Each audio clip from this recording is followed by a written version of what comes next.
Ladies and gentlemen, welcome to Hero Movie Podcast, your greatest source for superhero movie discussion in the multiverse. I'm your host, Adam Portrais, and I am on location, but I'm joined by Sean Kovacs.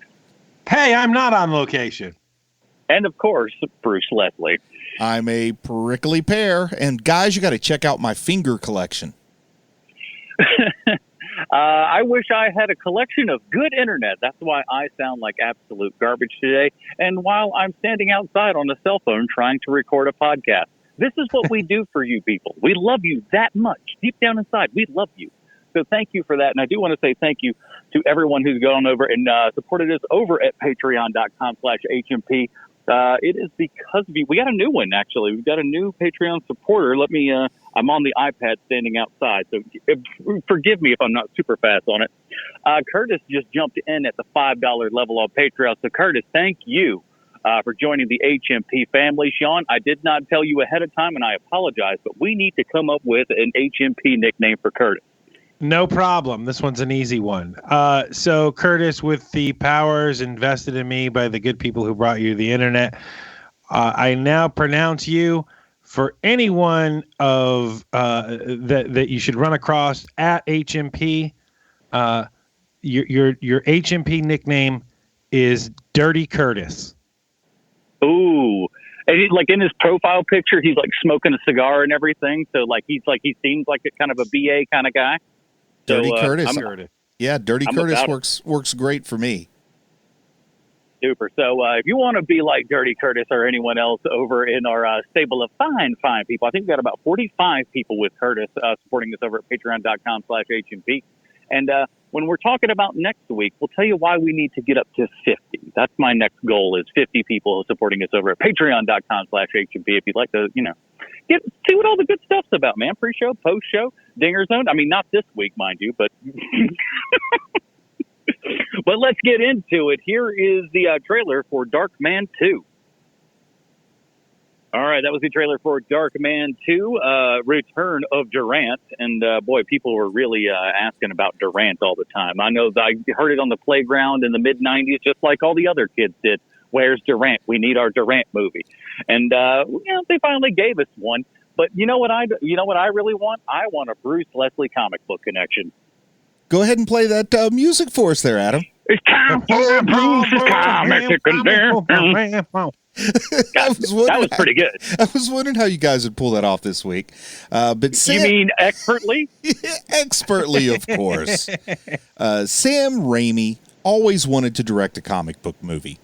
I would say he wanted it really badly. But when he was denied the chance to helm The Shadow and Batman and didn't know Spider-Man lay in his future, he did what all enterprising creative types do. He brute forced his way into the superhero world by creating his own superhero. Well, he kind of created his own superhero. You see, the official story is that Darkman was an original character from a Raimi-written short story that was inspired by and paid homage to the old Universal monster movies. However, his original character, Darkman, has a lot in common with the DC character that goes by a different name. The Unknown Soldier first appeared in 1966 and was created by legendary war comics artist Joe Kubert, after whom the renowned Kubert School is named. The Unknown Soldier was a hideously deformed in World War II, his head and face so severely disfigured that he typically has it completely wrapped in heavy bandages. He is a master of disguise who can assume the identity of almost any man using latex masks and makeup. However, his disguises occasionally itch where they meet the scar tissue of his face, forcing him to be conscious not to give himself away by scratching. How's that for a weakness? My face itches. I've been scratching. What's your mortal enemy? Itching powder. He is also prone to loss of temper at enemy atrocities and has been shown to blow his cover in this manner. Now, do you guys see the similarities there? Well, he's a little bit on edge. Yeah. The creative force behind Darkman carried full circle, and Darkman got his own comics. In 1990, Marvel published a 3-issue miniseries to tie into the film, followed by a 6-issue mini 3 years later. But Darkman in comics probably peaked in 2006 when Dynamite published the epic crossover event children around the globe were begging for, when Darkman teamed up with Ash for Darkman versus the Evil Dead. But if comics are not your thing, fear not. Also, this seems like an odd podcast to listen to if comics are not your thing. That was going to be my point. But I digress. As I said, fear not, for there is a series of 5 novels written by literary great Randall Boyle that contain the dangerous deeds of Darkman and will someday be on the literary curricula of finer colleges all across America. So if the movies are not enough to quench your Darkman thirst, there are plenty of Darkman streams out there to sip from. Oh, and I was all prepared today to drink from that sweet, sweet elixir of the Darkman. But as it's December 1st now, HBO decides to rotate their programming, and I had to pay $3.99 to rent Darkman 2. So again, patreon.com/HMP. Isn't it though?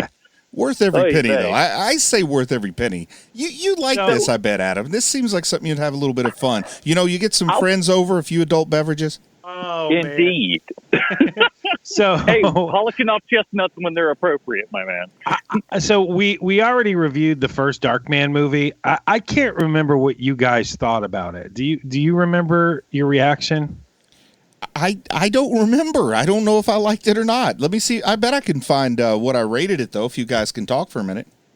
Well, I think when I'm thinking about I believe that I was like, oh, this is pretty corny and cheesy. I mean, Liam Neeson is great in the kind of, just over-the-top performance that he was doing there and everything. And, of course, Raimi did bring enough of a style to it that kind of, opened it up a little bit. But at the end of the day, it wasn't very good. I know I definitely wasn't a fan at the time it came out, but I think I enjoyed those moments of Raimi that show through in the movie when you watch it. I feel like Bruce was probably the highest, if I'm to venture a guess. You are incorrect, sir. Really? Because I love Darkman. I always have. Oh. It has been a staple of mine forever, and I know it's like the most un-Sean movie ever. I do know that. But man, I have loved Darkman forever.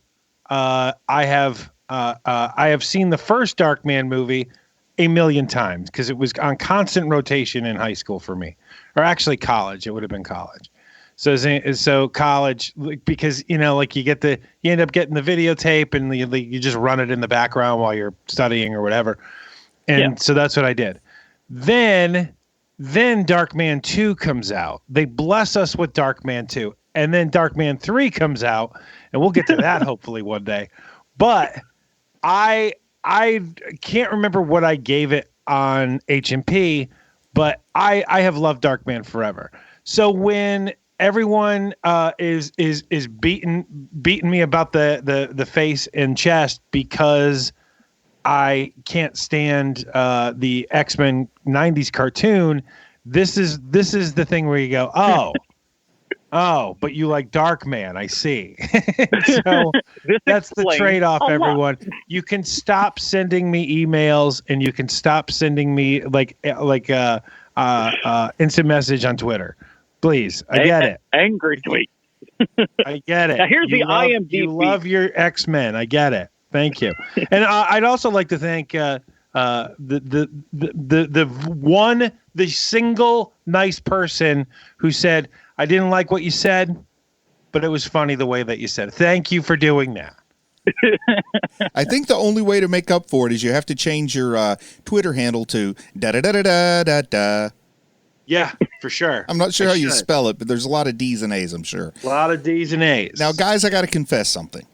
I kind of forgot which show I was working on, so after I watched it, I sat down and started to write 30 questions. Oh, buddy, I keep expecting that I'm going to do that. I'm so glad that you beat me to that. Well, fortunately, I stopped after one question because I realized, wait, this isn't that show. But can I go ahead and ask? Brucey? Yeah. I paid $4 for this. I had to get something out of it. So I started writing questions, and I've got about 15 to 20 of them. So you start with yours, and then we'll go into mine. Okay, I'll ask my question, and then we can turn it over to whatever commentary is necessary. But my question was Vosloo a step up or step down from Liam Neeson? Can I go ahead? Please. So I remembered hating Arnold Vosloo. I hated him. He wasn't Liam Neeson, and Liam Neeson was so great in the first one. But after, because I hadn't seen Darkman 2 since it was first released to VHS. And I got to tell you, he's pretty damn good in this movie. For what this movie is, he's perfect. And I think the thing to stress, too, is how little screen time we actually get of Vosloo. I mean, I'm assuming... for a movie called Darkman, there's a large absence of, Darkman. Well, when his secret power is looking exactly like other members of the cast, it doesn't really matter who you cast in the main role. That's a fine point. And also, I'm assuming it's not Vosloo, in the under the bandages and stuff. I figure they got some kind of guy who's like a mime or something doing all that stuff. He's still rolling with some of that mummy money at this point, or is this pre-mummy? I forget. I think this is pre-mummy. This is pre-mummy. So yeah, you're right. He's not in there just yet. So, but no, I was surprised at how much I actually liked him in this. Like you said, granted, he doesn't have a whole heck of a lot to do. But for what he does, he ain't Liam Neeson, but he ain't bad either. He's not bad. I expected to totally feel a major kind of bummer that Liam Neeson wasn't in this, but it wasn't so bad. And also, I mean, to be honest, this is Larry Drake's vehicle, not Vosloo's. Right. Man, what world do we live in where Larry Drake is top of the bill?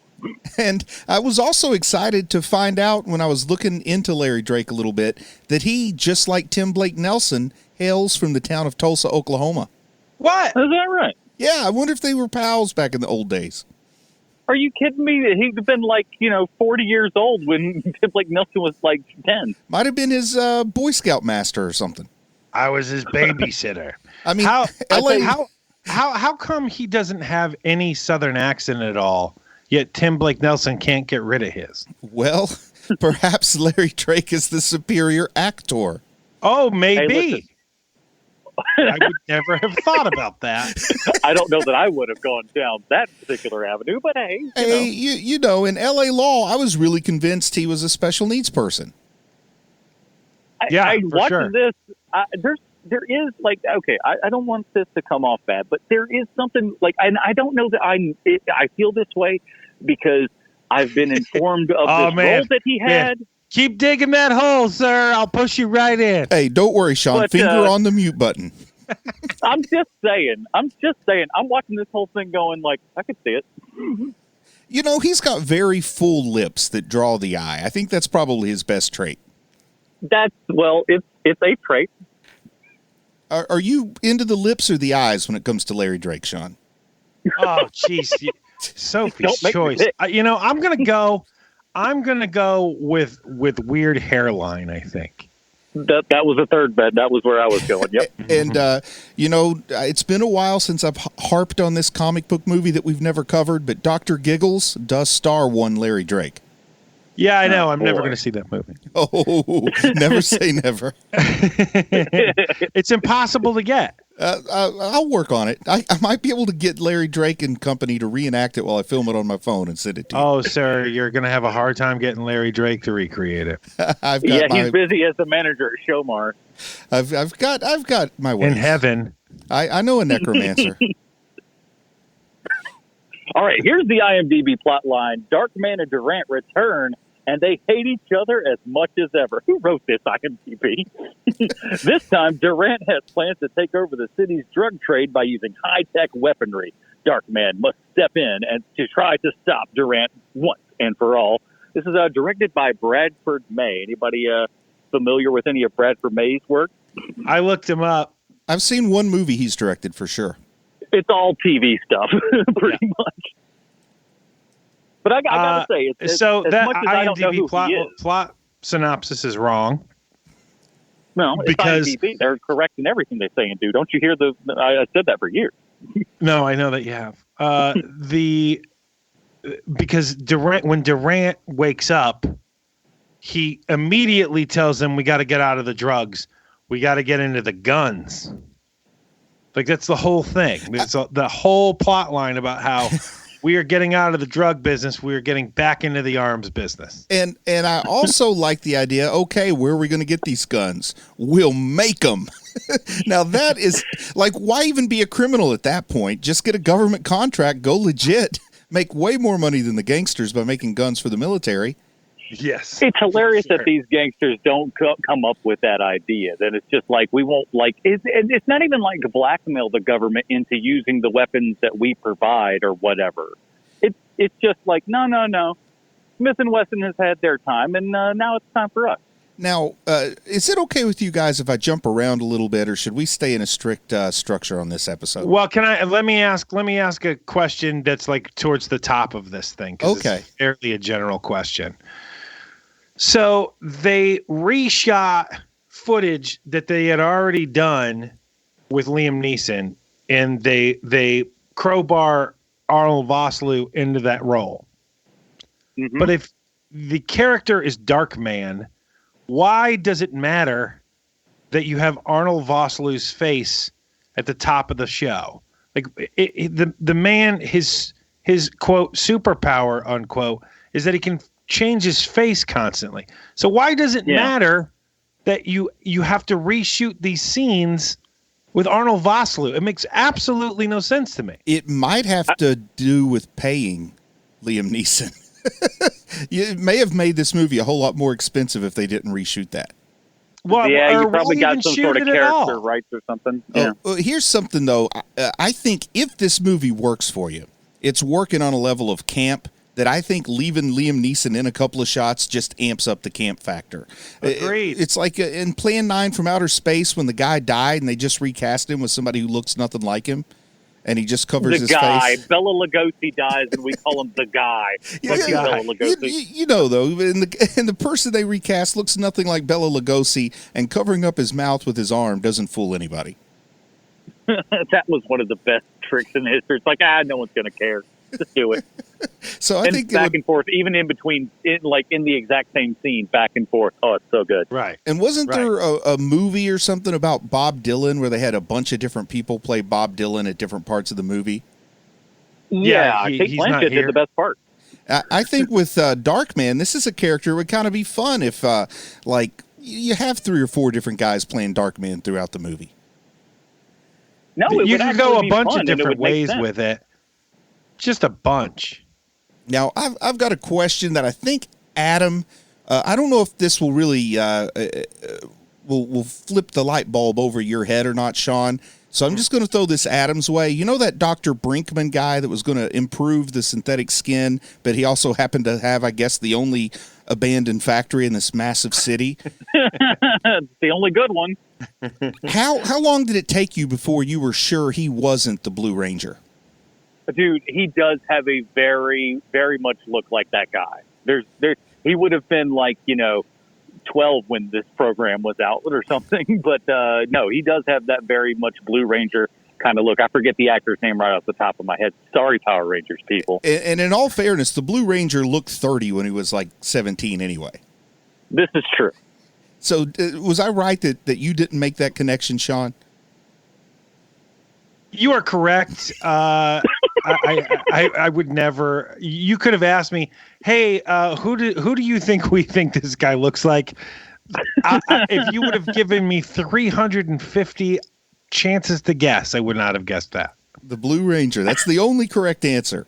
And they go get his sister.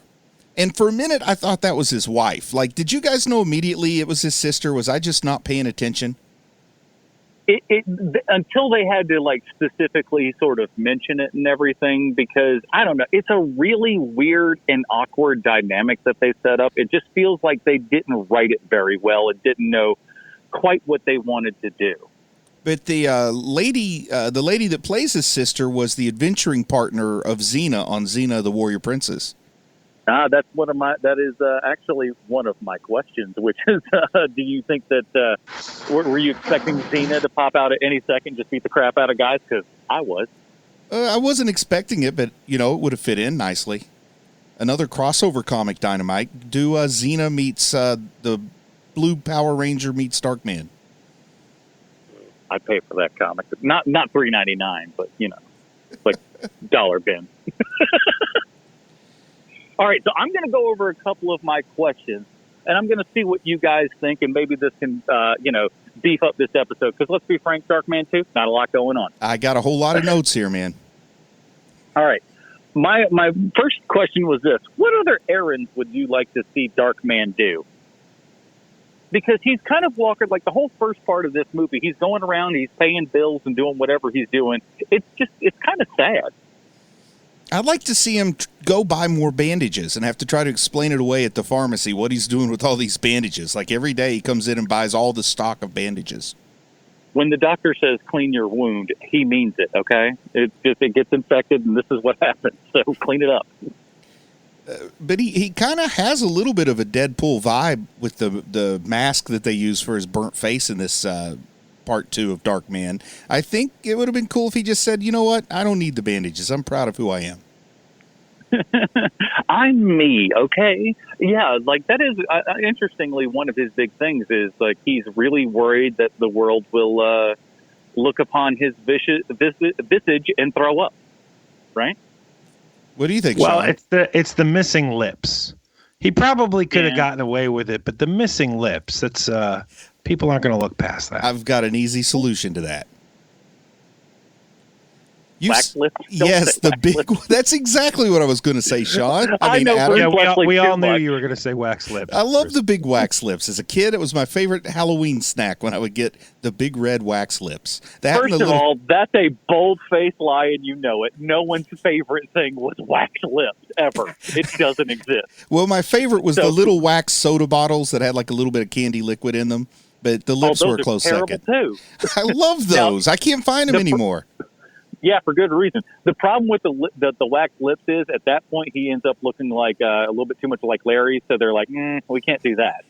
I think that should be a mandatory part of his Larry costume. Or hey, I got another question because it looks like we're gonna get into it here, and it's the only other question I have, which is that did you guys think that when Larry Drake came back from the dead, that they were going to make him super powerful? Or at least give him some like he was going to be burnt up like Darkman, and so he's like super strong like Darkman can get. Like did you think there was going to be any of that, or did you just think it was going to be you got a little scar across your forehead? I thought he was going to at least be crazier or something, like maybe a Two-Face kind of thing. But this was the least interesting return from the dead. He just like wakes up. Oh, I'm back. Okay, business as usual.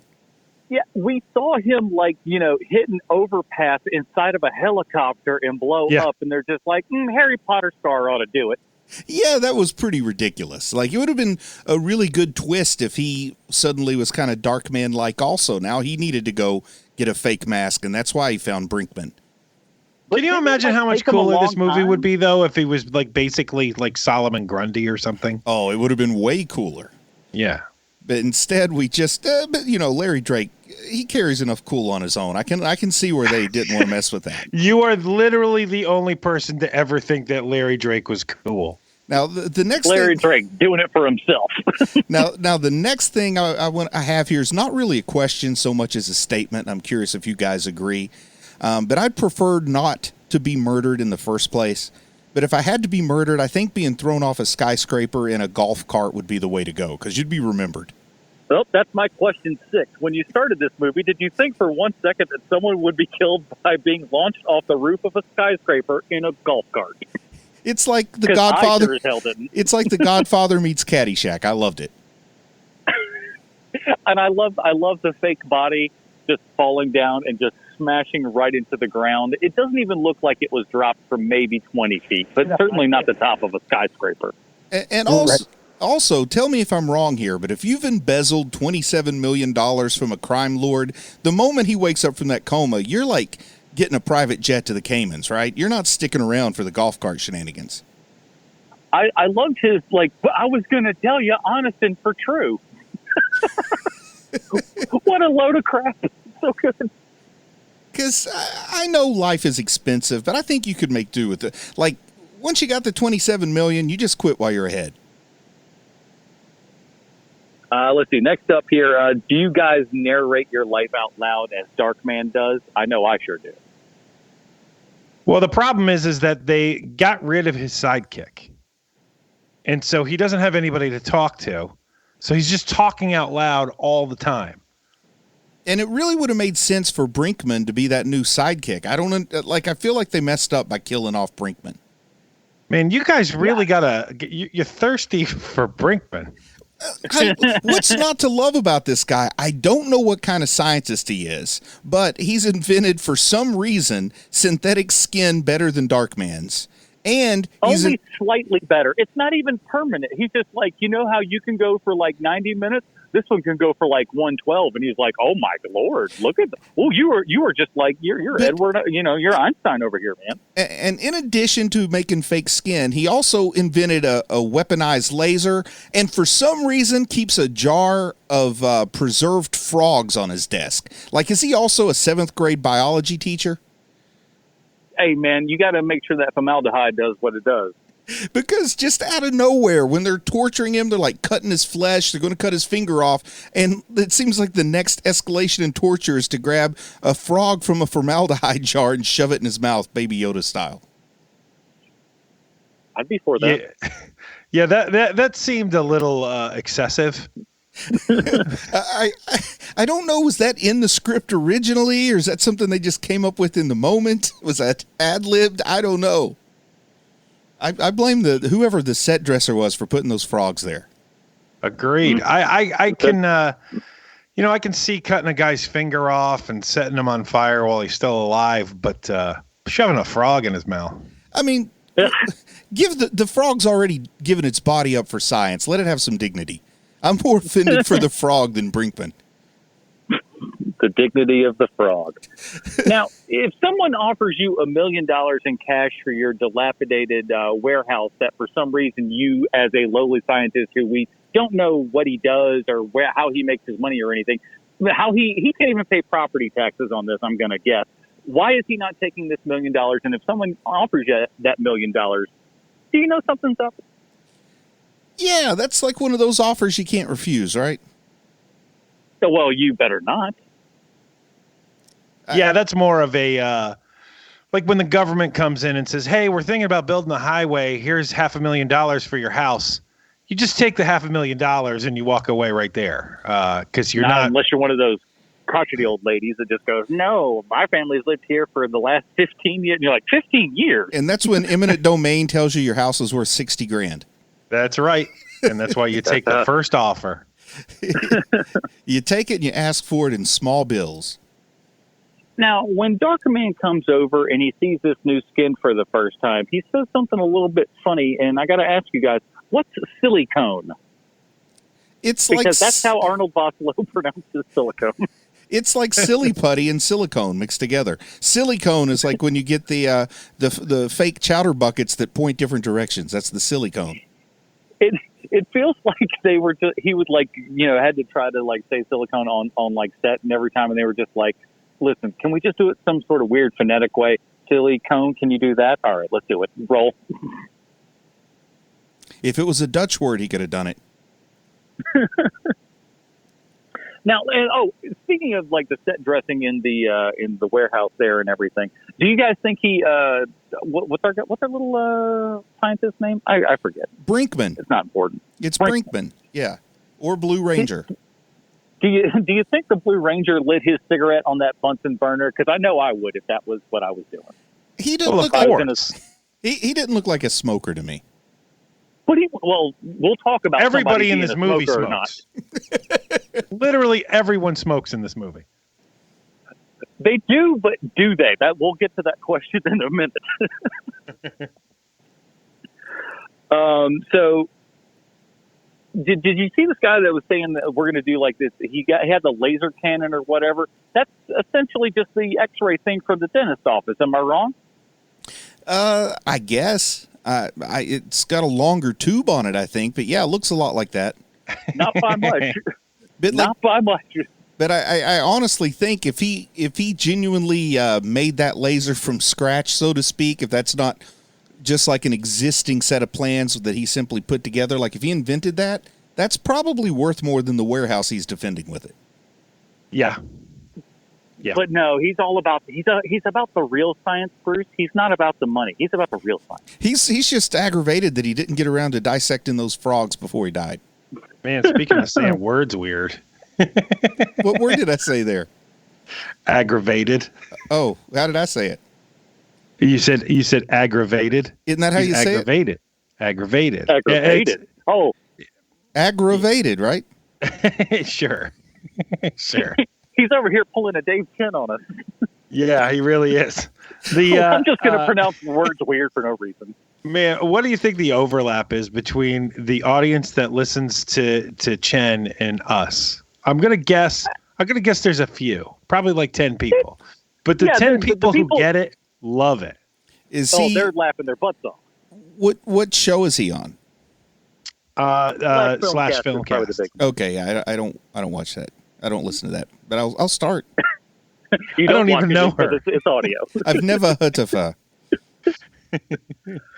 Now, are we going to talk about this asylum for the criminally insane? My childhood led me to believe that there were such places. Like if I went to a big enough city, I'd drive past a building that said like lunatic asylum for the criminally insane or something. I'm yet to find that. And also, I like the way that both Arkham Asylum and this place, they have cells that look like they were built by like Scottish lords in the 17th century, and they apparently abut up against the street. There's no internal cells, which would make sense. Well, while I can answer this, while the reason that you don't come across, or how I'll colloquially put them, nut houses these days, is because Kennedy kind of like, knocked them all out and just said like, well, we can't have these anymore. That's cruel and unusual. Set them free.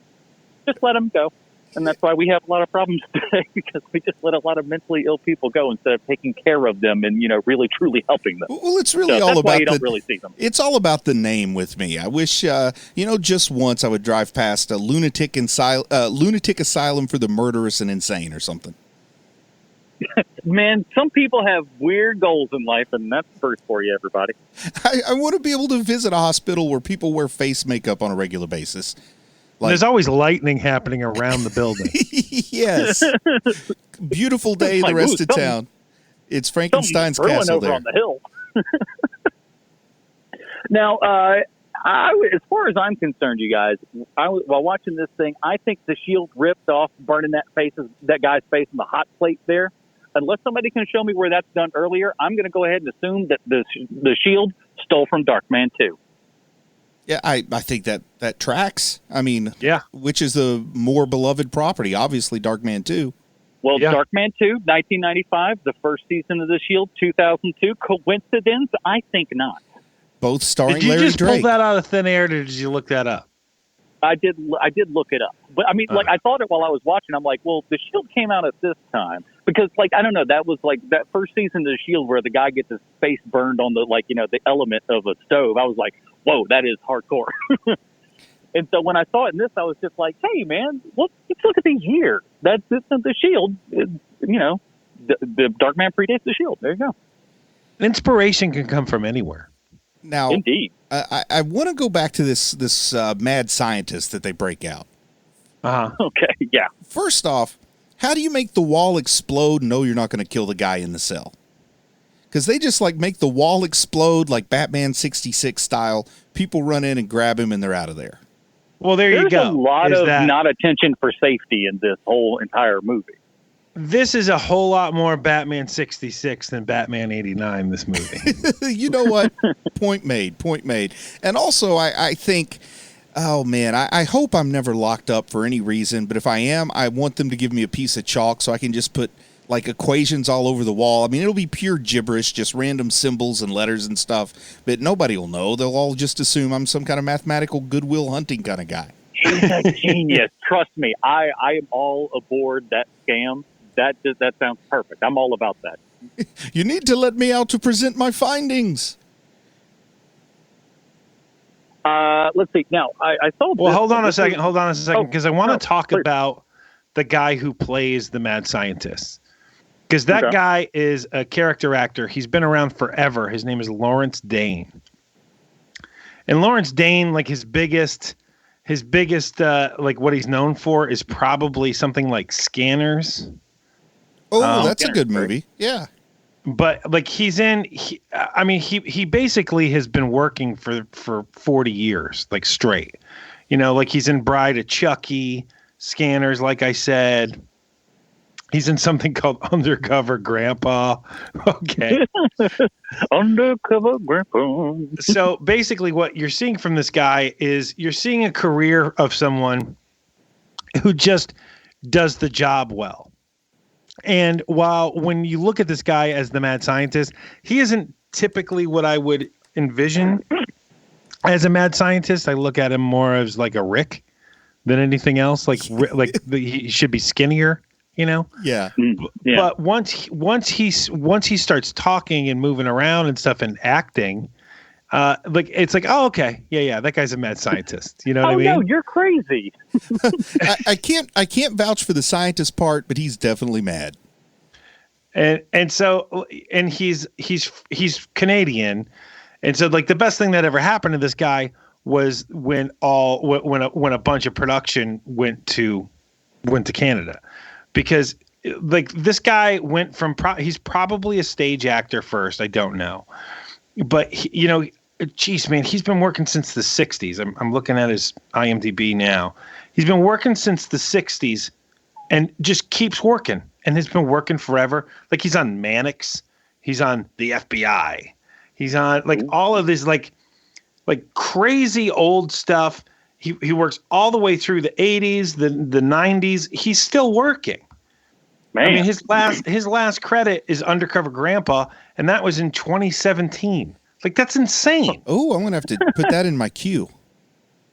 Undercover Grandpa? I bet it's good. Oh, for sure. It could be worse than Bad Grandpa was. Woo! Now, they have another potential sidekick here because, we could use somebody for Vosloo to talk to in the rare amounts of time that he's on stage. It definitely needed it, yeah. And I think this not newspaper reporter, television reporter, Jill Randall, could have been his April O'Neil, the April O'Neil to his Teenage Mutant Ninja Turtles here. And then do you guys recognize her? Was she in a Star Trek property? No. Her name is Kim Delaney, and Kim Delaney got her start on All My Children. She was her name was Jenny on All My Children, and she was on in the 80s. And oh man, she was just so good looking. To a 8-year-old boy, she was the best looking lady you've ever seen in your life. And she would end up working on her main thing was she worked on NYPD Blue. Okay. But she also worked after that. She worked on a show called Army Wives. And she is very nice. As you can tell, she is hard bitten a bit. She is on the way that they portray her in this movie is kind of who that lady is in real life. And she's and if she did not have a lot of personal problems, I think that she would be in a lot more things. But she's got some substance abuse issues. Yeah, I mean, she's good looking back then. She's still pretty decent looking now. I mean, come on, it's just like I couldn't keep my eyes off her. She was great in here, but also part of that was due to the fact of her smoking in this, and I'm wondering. Do you guys think that she actually smokes, or was this a bit of business to do with her hands while she's, trying to get across some plot crap? I think she probably smokes. I know why you're saying that because you didn't see her inhale the smoke. Well, no, it's not just that. It's more of the kids don't smoke cigarettes. But if I'm out at a bar or something, and I'll have a cigarette if someone has one. But I know what it looks like when somebody is kind of they're almost over flourishing a little bit just because they're not really used to doing it, but they're looking cool at the same time. So it's, I maybe that's me projecting, but that's what it kind of looked like to me. It looked like somebody just going this is what people in the movies smoking cigarettes look like, right? I only smoke cheroot cigars, so I don't know. He's only got the bubblegum ones. Oh, which reminds me, because they have the this is a little bit of my expertise. is the new stuff in this is hilarious because none of it's right. But I do like, my favorite part though is the black guy that's working with her. I don't know if he's their photog or whatnot, but his name is Dan. How many black guys have you met named Dan? Plenty. Does that really happen? Plenty. Really? Yes. Oh, because I'll be honest, I haven't. I've never met a black Dan before, and I found it interesting. You should get out more. I should. Yeah, that was a question that I didn't see coming. Sean, have you ever met a person of color named Dan? I haven't. No, Really? I haven't. See? That's what I'm saying. I don't think that it feels like it's a pretty rare thing. I'd never really thought about it before this movie, but I was like, yeah, I guess pretty much only white guys are named Dan, mostly. His real name is Philip. Now, here's the part I wanted to ask you about, Adam, is the guy that gives him the tip on the news story. She just calls him Stringer. Now, a lot of times those are just somebody who went out and got a story for you, maybe shot something or got you a little bit of info or something like that. You hand them a little stipend. Not today, they don't, by the way. I want to go ahead and tell you that because I shot a little something once and they were like, oh, yeah, we don't pay stringers anymore. And I'm like, then why did I do this work? Why would anyone do it? But also, do they just say thanks, Stringer? And plus, the guy looks like an extra from Columbo or something too. Well, I'll speak to it this way, just because from what I know about the industry and stuff, LA, even back then and stuff, still had a large kind of Stringer thing, just because the city is so spread out and everything. This way, you can have these people, get these stories that you can't, quite get out to fast enough. And so, but they're Johnny on the spot. Isn't this supposed to take place in Detroit or something? That was something I couldn't figure out. Is this supposed to be an actual city, or is this just mysteriously the city? Well, it's definitely Toronto, but yeah, I don't know if it's. You're right. I can't remember. It just feels like it should be like Detroit. I just don't know that he wants to go stepping on the Crow's turf. So maybe Chicago. You stay out of Detroit. That's Crow area. How does this movie stack up to Crow 2? Whatever that was. Oh called. My God, it's 1,000 times better. This is way better than that crap. Come on now, Bruce. This is the kind of thing that when we see it, I love this stuff. This is the kind of thing where you're like, man, this is terrible, but it's the right kind of terrible, where you can laugh at it. And you're like, oh my God, this is so wrongheaded. I definitely enjoy the camp factor for sure. Yeah, whereas the Crow 2 is look, we're going to have minimalist sets and everything is going to be just black in the background, and it's going to be like a black box theater production of The Crow. Yeah, we're going to be super, super serious. That was my biggest complaint about Crow 2 was the lack of anything other than actors. What about Crow 4? How does Darkman 2 stand up to Crow 4? Ooh, that's a better question, man. Because we got some great Tara Reid and Dennis Hopper in there. We got a lot of good campy stuff. Man, that's a tough one. That's a double feature right there. Man, I think I like this better. Okay, I kind of feel like it doesn't have the baggage of everything we had to go through to get to Crow 4. Right. But I do agree with you, though. I like this better than Crow 4, even if I have a hard time putting my finger on why. Honestly, it just feels more consistently made. Well, and not only that, but I mean, there's there is a quality to this show. Quality is the wrong word. There's a consistency to this show where, the people who are making this have made something else before. You know what I mean? I absolutely know what you mean. Because that was I will say this, though. They kept a very Raimi kind of atmosphere with everything. It looks a lot like the first Darkman. It has a lot of that same first Darkman feel. It's not quite as honed as that because obviously the person behind the camera is not quite as skilled as Sam Raimi. Sorry, but it's true. Yeah, you're right about that. So this feels like it's still within that universe, while not maybe necessarily being directly. It still has enough of that regular Raimi feel that makes it feel right. Why didn't Raimi direct this? I mean, he owns the property. Success. But he's also the executive producer of this. Yeah, I mean, he owns the character. Yeah. So that's what I'm wondering is like, why does he want the movie made, but he doesn't want to direct it? I don't know. I guess he was doing something else at the time. Sean, I've got this one, Sean. Hey, Bruce, let me ask you a question. What you doing tomorrow? I am directing Darkman 4, The Return of Durant again.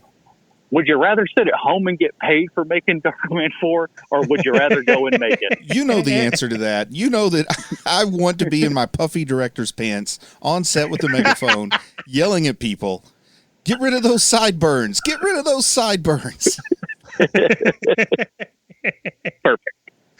The best answer I got. Here's a note that I have. One henchman looks like Brad Dourif, Mark Hamill, and Bon Jovi had a baby. That is one complicated baby. That is a complicated baby. Oh, I just answered my own question. It turns out that Sam Raimi was probably filming The Quick and the Dead while this was being filmed. So a fantastic film. Yeah, fantastic. a little bit of difference in quality, right? I'm just going over here with Gene freaking Hackman, okay? All right. Sorry that I couldn't hang out with Arnold Vosloo. I'm over here with Gene Hackman and Sharon Stone. So sorry. And while he's doing that, he's also working on that terrible TV show Mantis. Yeah, it had nothing to do with the giant praying mantis. I was very disappointed. Yeah, it was a bummer. Now, at one point, we go to a gentleman's club, and Vosloo's in there and everything. He's talking to the lady. He's trying to find the one girl, and ends up handcuffing her to a pole. If you were this lady, would you just kind of smile and go, that lovable scamp, or would you kind of be angry? I think I'd freak out. But she's like, oh, that guy that I just met 2 seconds ago, he handcuffed me to this. What a cad. What are you going to do, though? Yeah. That's step one to being a serial killer's victim, you know? Being okay with it. Now, the town that I live in has a few gentlemen's clubs, and they actually have signs out front that identify them as gentlemen's clubs. And when we first moved here, and my kids were a good bit younger, one of them asked me, what's a gentleman's club? And I said, it's a place where people dance naked. And then they said, well, why do you want to go see gentlemen dance naked? And I said, no, the gentlemen aren't dancing naked. It was my daughter. She goes, ooh, I wouldn't want to go see my brothers dance naked. And I was like, no, the gentlemen aren't the ones dancing. They're the ones who They're usually strangers, okay? And then she had the perfect answer, which is, that doesn't sound very gentlemanly to me from a young person. So. That is great. I like it. You have to prove you're a gentleman at the door. What, you don't have both white gloves with you? Where are you? Where is your top hat and your spats, sir? No glasses, monocles only. If you need two, wear two monocles, no glasses. I have to have two monocles because just in case I get surprised and it falls into my drink. It's my martini, of course. Now, let me ask you guys this. Do you guys think that Elon Musk wishes he had this car on stage with him when he introduced the Cybertruck? Because which car? The car that they shoot all the guns at the window. The limo. Oh, yeah, it's a pretty nothing solid happens car. to it. Oh, man, they throw a small ball bearing and break his windows. That's fantastic. Something I noticed right in the beginning, we kind of start off with this gangland violence, car chase, drug deal gone wrong or whatever, where these people are tearing down the street, shooting at each other with their machine guns. And then later, when Durant wakes up from his coma, we see some of his higher-ranking henchmen walking down the hallway.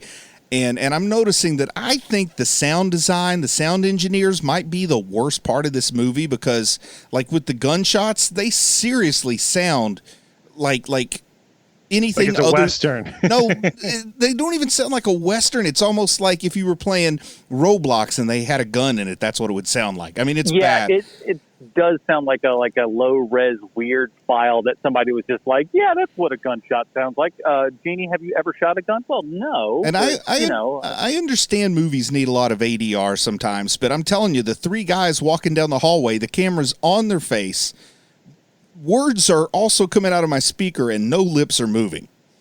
The worst of the worst on the ADR violations there. Hey, sometimes you gotta sneak that plot in anywhere you can with the old ADR. Like, we don't know what's going on here.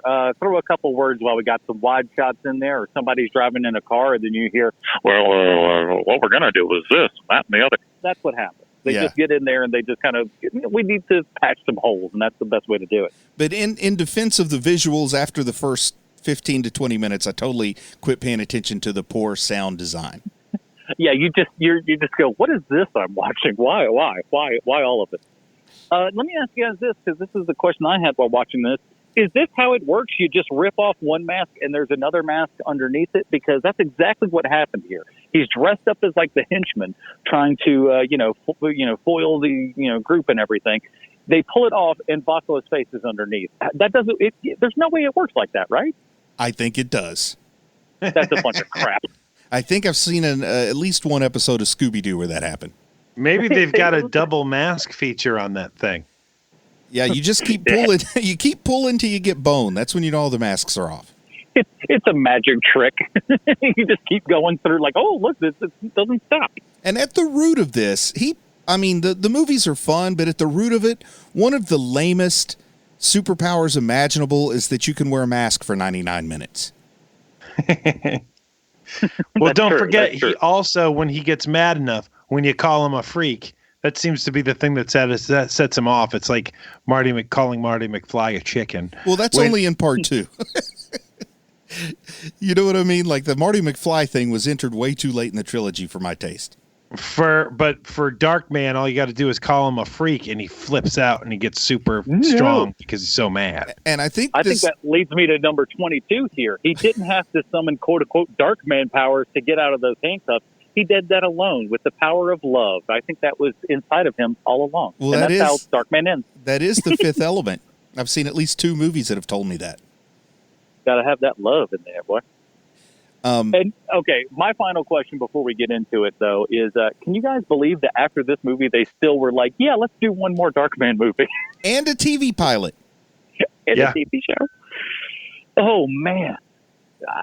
Sam Raimi likes that money, boy. I guess he's just like, sure, do another one. How much do I get off of the top? All right, perfect. Let's just do that. well, the thing is, too, this was direct-to-video, right? Yeah, both 2 and 3 were direct-to-video. So sometimes it's hard to know just how much profit is made on a direct-to-video thing. You know what I mean? Like the numbers aren't always easy to access. So maybe it did just fine in the direct-to-video. But the problem is a lot of the profit in direct-to-video is fool me once. You know what I mean?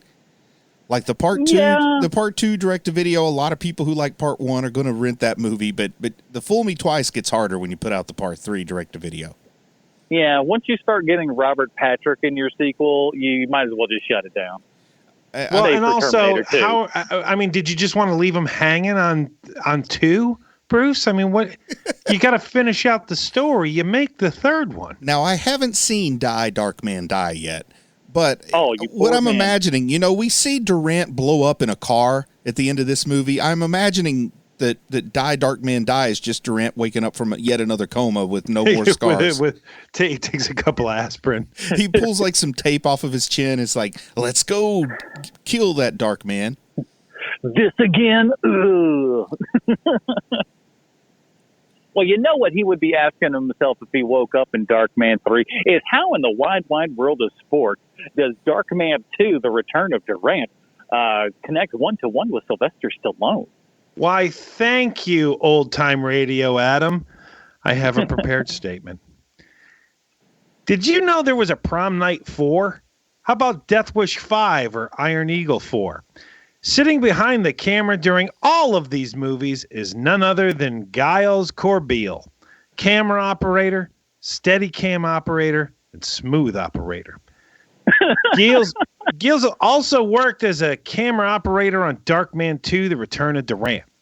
Some artists work in clay, others paint, but Giles Corbeil decided years before most of our listeners were even born that his medium was going to be working on very terrible sequels.